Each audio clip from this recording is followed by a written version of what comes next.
They said the house on Ashfield Lane wasn't haunted, it was hungry. When Will and Claire moved in, it looked ordinary. 2 stories, red bricks, and ivy curling up the walls like green veins. It was on a quiet street with no neighbors and a cheap price. Too cheap, really. The real estate agent mentioned the last owners left suddenly, but conveniently forgot to say why. The first night was peaceful, but by morning, Claire noticed something strange. The upstairs hallway, it felt longer. She counted her steps, 20 going down, 23 coming back. She laughed it off, thinking it was just her imagination. But every night after that, the house stretched. By the end of the week, the kitchen wall had moved a full 2 feet. Will, ever the pragmatist, tried to map it. He drew blueprints, used a laser tape measure, even measured the outside dimensions. But no matter what he did, the inside was always bigger than the outside. He called it an optical illusion. Claire just called it wrong. Then, one night, they found a new door. It wasn't there before dark.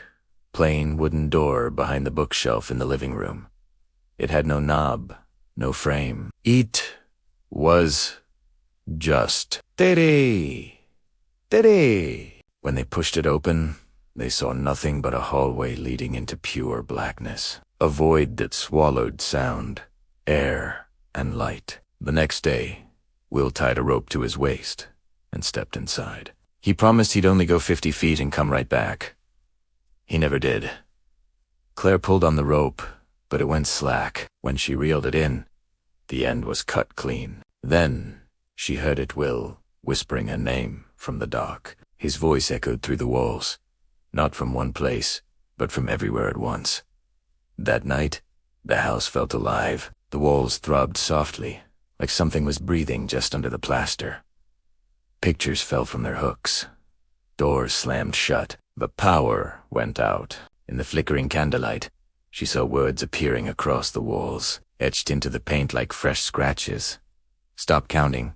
She tried to run, but every door just led to another hallway. The house was folding into itself, staircases looping like a nightmare you can't wake from. When she screamed, her own voice came from behind her, echoed back in Will's chilling tone.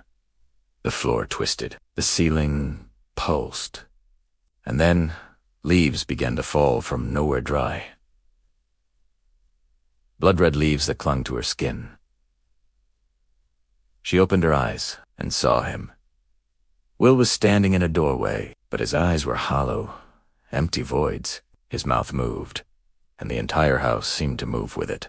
Days later, the police found the house completely empty. No bodies, no furniture, just one thing left behind: a camera, recording an endless hallway.